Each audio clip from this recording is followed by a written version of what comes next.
Doctor Ambedkar 134तम जन्म जयंती उत्सव पालन पर प्रस्तुति बैठक ब्रह्मपुर तपोवन क्लब गेट बाजार ठारे ऑल ओडिशा दलित समाज कल्याण परिषद ओडिशा ओबीसी एससी एसटी उद्योगी संघ एवं all India schedule caste federation तरफ परम पूज्य विश्वरत्न संविधान प्रणेता बाबा साहेब डॉक्टर भीमराव आंबेडकर 134तम जन्म जयंती उत्सव पालन पर प्रस्तुति बैठक अनुष्ठित हो जाए। गंजाम जिलार समस्त ब्लॉक नेतृवृंद उपस्थित थिले।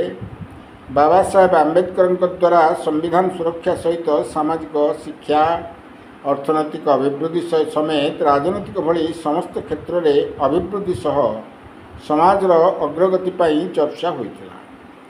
आसंता अप्रैल 14 हजार हजार संख्यार एक विशाल motor bike rally Brahmapur first gate ठार आरंभ हुई गेट बाजार टाटा बेंच छक कमापल्ली होई लांजीपल्ली स्थित बाबा साहेब आंबेडकर प्रतिमूर्ति ठारे पहुंचवा सहित पथ प्रांत सभा अनुष्ठित हेबो बोली निष्पत्ति निया जायछि। एथिरे मनोरंजन निमाई सभापतित्व करिଥିବା बेले अन्यमानक मध्यरे जी देवेंद्र पात्र रोहित नायक मिथुन शेट्टी दिलीप हाथी जनार्दन घड़ई ज्योति घड़ई सीमांचल नायक राजेश नायक नीलाद्री प्रधान सुधा भाई विश्वचंद्र माधव अरण्य बेहेरा टुलू नायक जिगिली शेट्टी सूर्यनारायण नाहक चिंतामणि नाहक अन्यान्य बहु सदस्य माने उपस्थित थे।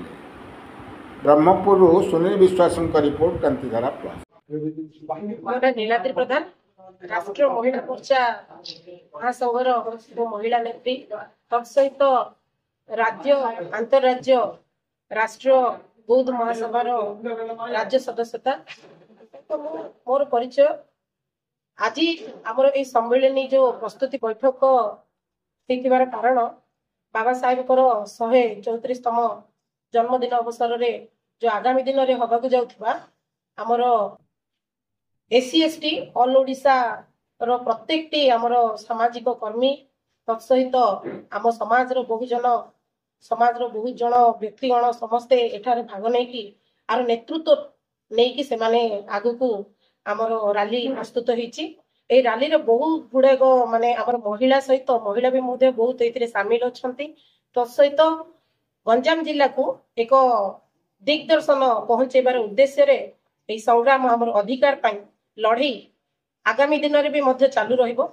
जो पर्यंत हमर लड़ई हमर अधिकार हमको साब्यस्त होई पारनी से पर्यंत ए लड़ई कंटिन्यू जारी रही। कौन कौन कमी लागुची बा कौन कौन सब अधिकार सब विच्छिन्न लागुची अपन चेष्टा चलछि कौन कौन अधिकार हमर दलित समाज पाई बाबा साहेब आंबेडकर जो अधिकार संविधान रो धारा रे जहा जहा आज पर्यंत उल्लेख करचंती ताकू आज पर्यंत हम लोक पाई पारु नाहंती।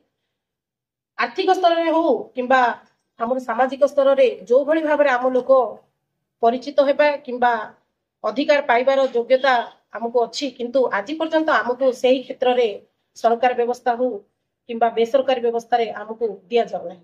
प्रत्येक विषय सरकार मानि नेबार कार्यक्रम रे आपण उपख्यान करिवे प्रत्येक विषय को सरकार को पाखे प्रतिपादन करेंगे निहाती भावरे आमर प्रथमतः तो होची आमर श्रमिक मानकर समस्या जो भली भावरे कि आज आमर शेड्यूल कास्ट रो महिला हुंतु किंबा आमर युवक युवती हुंतु बेकार समस्या को जो नहीं कि आज भारत वर्ष रे जो समस्या उपजुछि जातीय अंतर्जातीय क्षेत्र रे मध्य आह्वान भी आसुछि जे आमर अधिकार को विच्छिन्न करा जाउछि अधिकार को छड़ाई निया जाउछि। जेहेतु आज भी मध्य आमे पछरे ही अछु पछुआ वर्ग भागरे जो हमको विवेचना करा जाइछि से पछ धाड़ी रे ही आमे अछु वर्तमान को मध्य हमको आगो धाड़ी रे नेतृत्व दबारे से माने चाहू नांती। जो बड़ी भाबरे भारतीय जनता पार्टी हो किंबा अनेक संगठन जातीय अंतर्राष्ट्रीय जो संगठन से माने केबे भी चाहू नांती एससी एसटी माने माइनॉरिटी जो बड़ी भाबरे से मानकर अधिकार पाइबा जरूर किंतु से अधिकार को आज भी मध्य छिन्न करा जाउछि।